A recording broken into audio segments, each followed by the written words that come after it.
Welcome to Filling You In, a dental podcast with A Squared, where dentist entrepreneurs and spouses, Dr. Anushka Gaglani and Dr. Abhishek Nagaraj, welcome industry experts and innovators to explore trends in business practices, patient care, career development, and what it takes to be successful in dentistry. I'm Dr. Anushka Gaglani. I'm Dr. Abhishek Nagaraj. Thank you for tuning in to another episode of Filling You In. So we are actually going to be wrapping up this podcast. One of the things in the last few months, we're very busy running the business, expanding, and doing our MBA. So today is going to be a highlights from the series episodes with key insights, top ideas, and what we've learned, and what we hope you've gained from this episode or this podcast over the last few months. So over the course of this series, we've had the opportunity to speak with leaders, operators, and industry innovators across dentistry, healthcare, and business. Today's episode is a step back. We want to synthesize what we heard, highlight the themes that kept showing up, and share the ideas that genuinely reflected and influenced how we think about leadership, systems, and growth. Our goal with this series was never just to host conversations. It was to extract frameworks, decision models that listeners could actually use. So today we're going to cluster insights across leadership, people management, growth, technology, then share a few moments and takeaways that stood out from the other side of the microphone. So I think, Abhishek, I don't know if you'd agree. To me, one of the strongest patterns across our guests was how they think about leadership. They don't really look at it as a personality trait or role, but rather as a system. Several guests talk about leadership in terms of decision clarity and feedback loops and accountability structures, not just communication style. I absolutely agree with that. I think that really reinforced something we've seen in operations as well, right? Leadership quality shows up in how predictable an organization becomes. When expectations are clear, decision rights are defined, execution really improves across the board. When leadership is vague, everything downstream becomes slower, just more fragile. Absolutely. And we've seen this personally as well, so we couldn't agree more. Another thing that consistently came up was culture, right? What stood out to me was how often guests framed culture as an outcome of systems and not just an initiative, right? I think in one of the past episodes, we talked about culture and core values and how it's kind of floofy and people think this is like a poster on the wall, but that's not actually what culture is. It's, hiring, onboarding, performance reviews, promotions are described really as the real carriers of culture. And of course, what people are doing when you're not in the room. And that was the insightful part. And validating that, culture is an outcome of systems. Several guests emphasized that people decisions are economic decisions. The way you hire, develop, onboard, retain talent directly affects financial performance, risk exposure, and scalability, right? That connection between culture and capital came through pretty clearly. Yeah, I would agree with that. Another thing I think is when we ask guests about growth, very few talked about it in terms of a single tactic. I don't think there's any one way. There's no single way that you're going to take a practice and kind of turn it into a multi-practice group with one single tactic. I think the dominant theme here was discipline. And that's something that we keep learning again and again. It's so easy to kind of chase the shiny object because there's so many things out there. But how do we stay disciplined in our lane and really focus on what we're doing? Predictable execution, too, of the fundamentals before expansion and innovation is the key. Yeah, unit level economics, mastering those before we scale, right? That honestly aligned with how we think about scale.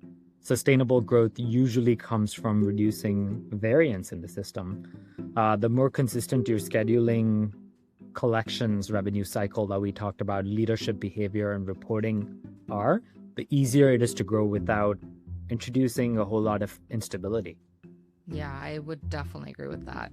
Yeah. I think another recurring topic was technology and AI. And what stood out was how measured most of our guests were. They didn't talk about tools as solutions, but more as amplifiers, right? It's not to replace people. And I think that's one of the big fears around AI is that it's replacing people. That's not how most of our guests thought about it. And that's not how we think about it. It's how do we kind of help our teams get rid of the things that are taking up their time when they could really be focusing on patient experience. Yeah, the overarching theme of that conversation was where all these AI tools, technology was an adjunct to amplify human potential, right? Mm-hmm. Several guests made that point that technology will only magnify whatever process you already have. If your system is strong, the tech makes it stronger. If your system is weak, the tech just points out The weakness is it just helps you probably move in the wrong direction faster too. Very true. So, going into kind of the top 5 ideas that cut across the episodes, these are the ideas that I thought showed up in one form or another across almost every conversation. One is just kind of recapping what we said. It's that leadership's an operating system, not a role. It's built through clarity, feedback, and decision structure. Culture travels through processes. Hiring, onboarding, performance management shape behavior more than statements. The other one is growth is a sequencing problem. When you do the right things in the right order, I think that matters more than doing lots of things quickly.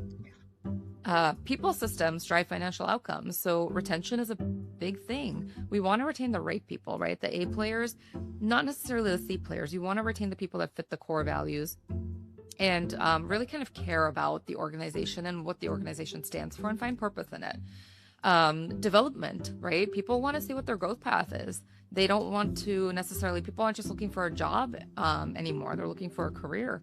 And also how leadership stability directly affects performance. And the last one, as we said earlier, technology amplifies judgment. It doesn't replace it. Yeah, well summarized. Keep going.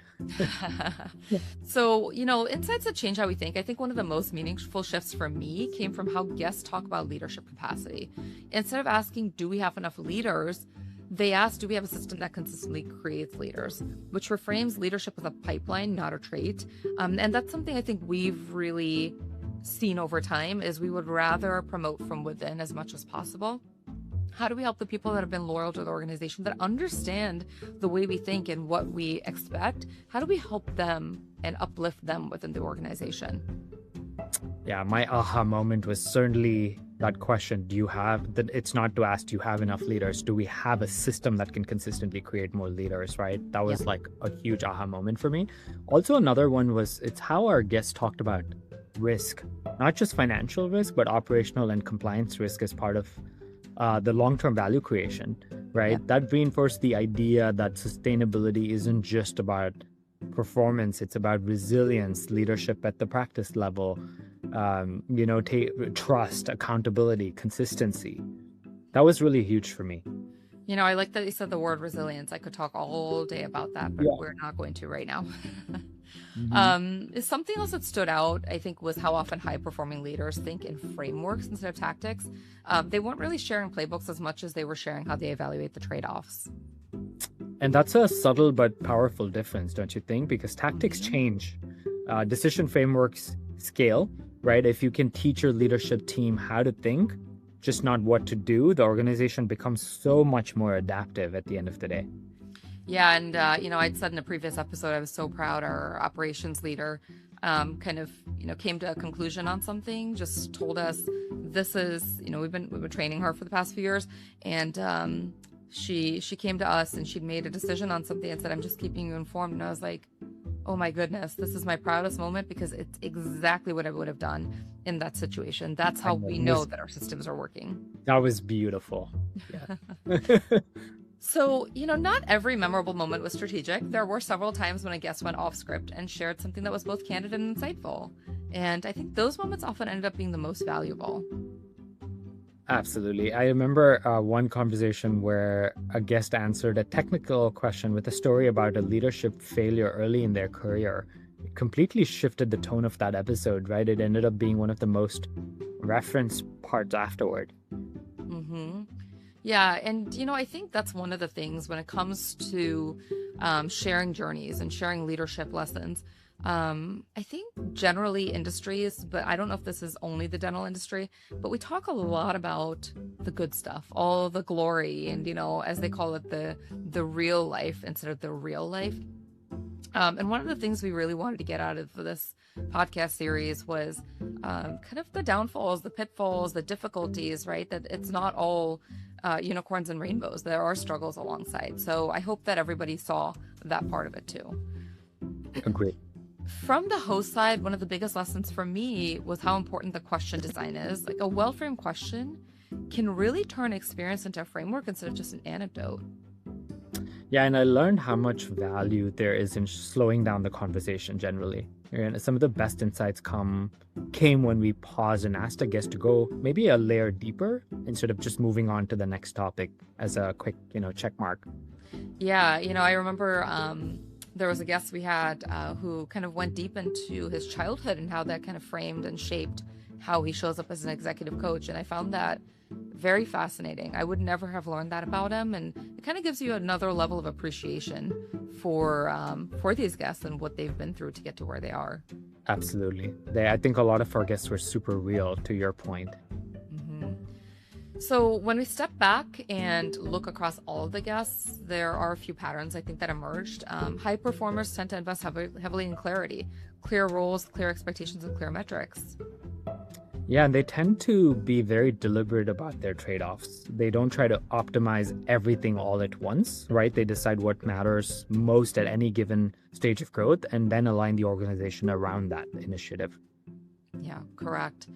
Was there anything that surprised you? Because for me, what surprised me was how consistent the themes were across very different types of guests, whether they were focused on, growing a DSO, clinical excellence, operations, technology. I think the underlying principles were remarkably similar, no matter which industry they were from.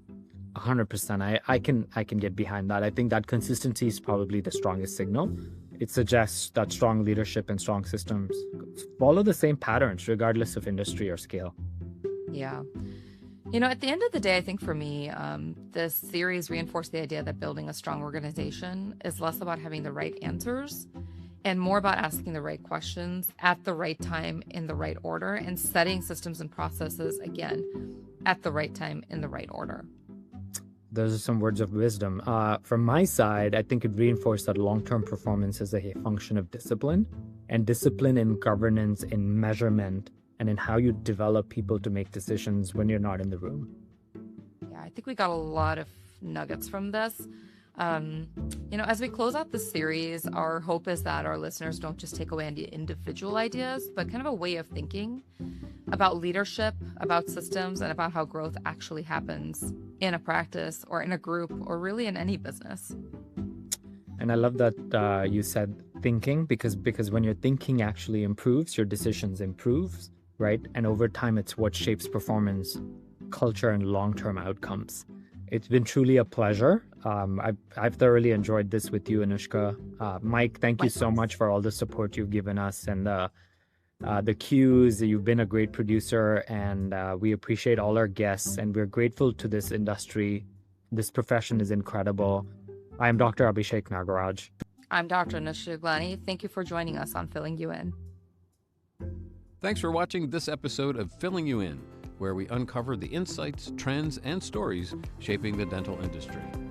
If you like this podcast, please share it on your social channels and visit Areo Dental Group on LinkedIn or on Instagram at Areo Dental Group. You can also subscribe to the series and check out all of our episodes on this YouTube channel or at areodental.com/podcast. Until next time, stay curious, stay inspired, and let's keep elevating the dental field together.